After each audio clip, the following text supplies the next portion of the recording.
Have you ever noticed that when you're so caught up in the money and potential fame, you realize starting a business may not have been such a good idea? Well, that's what Lincoln and Clyde found out in the episode I'm going to talk about today. So join me as I, SteamTeamRedubUK, CC Trainor-Ling, bring you another retro review from past seasons of The Loud House. Cue the intro!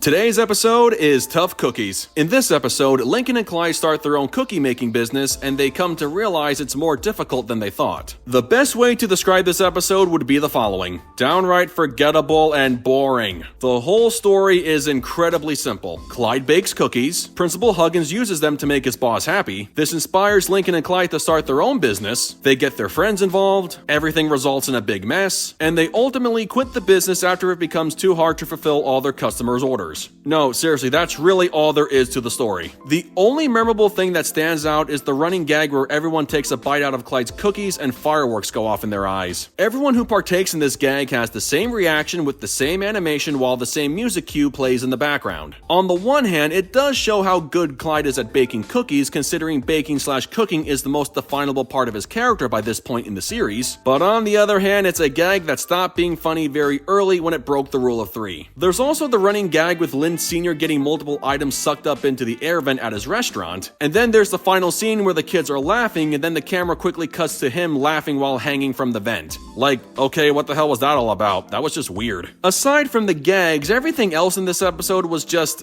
there, if that makes any sense. From Lincoln and Clyde's fantasy about being the cookie kings of Royal Woods and all the money they were going to make, to Stella creating a conveyor belt system to speed up production that ultimately gets destroyed thanks to Liam's cow, nothing really stands out or makes that big of an impact. The story tried to do something impactful with the gang when Lincoln and Clyde started giving their friends a hard time when they felt they weren't doing their jobs right, and they all leave following the big flour mess. So the boys are left to frantically make all the cookies themselves, their creations turn out awful looking, and they have to give some of their customers something extra to compensate, such as giving flowers to that guy they met earlier and fixing the pudding machine at the retirement home. They finally get around to working on their history project, something they had been putting off since the start of the episode, and their cookie version of Stonehenge gets eaten by both Liam's cow and Zach, the latter of whom thinking it was part of the apology cookies Clincoln McCloud made for their friends following their little baking disaster. Basically, the story tried to do one of those "we're sorry for putting you guys through all of this" kind of moments, and it was just meh, whatever. Overall, this episode tried to teach the lesson that running a business can be a good experience and it does have its benefits, but trying to balance that and other commitments can sometimes be very stressful. Lincoln and Clyde found out how painful it can be to have that kind of responsibility for their age, and that maybe it's for the best they just stick to being kids for as long as they can. Besides those two, I really don't have much to say about the other characters who make appearances throughout the episode. I don't necessarily have anything negative to say about them, but I also have nothing positive to say either. I guess I could say Lynn Sr. was a good voice of reason since he knows what it's like to run a business, so that's something. One character that does stand out, albeit not in a good way, is Lisa. Not only does she listen in on Lincoln's conversation with Clyde because Lincoln had his foot on his walkie-talkie, but the fact she was spying on Clyde's kitchen from inside the Loud House was just creepy as hell. I get how she does that thing in her own house, but why does she have a surveillance system installed at her brother's friend's house? I think that's one mystery better left unsolved. But yeah, I would personally recommend only watching this episode once and that's it. There's really not a lot of replay value in this episode, and it's very easy to see why. Clincoln McCloud episodes can go in either direction. This one goes in the direction where it's so boring that you're bound to forget it after a while, and depending on who you are, rightly so. With that said, I give Tough Cookies a 5.2 out of 10. Well folks, that concludes my review of Tough Cookies. So I gotta ask, what did you guys think of this episode? Sound off in the comments below, and be sure to click that subscribe button for more Loud House related content. That's going to do it for me. I'll catch you guys for the next video, but until then, this is SteamTeamRedubUK, CC Trainor-Ling, signing off. Peace out, home slices.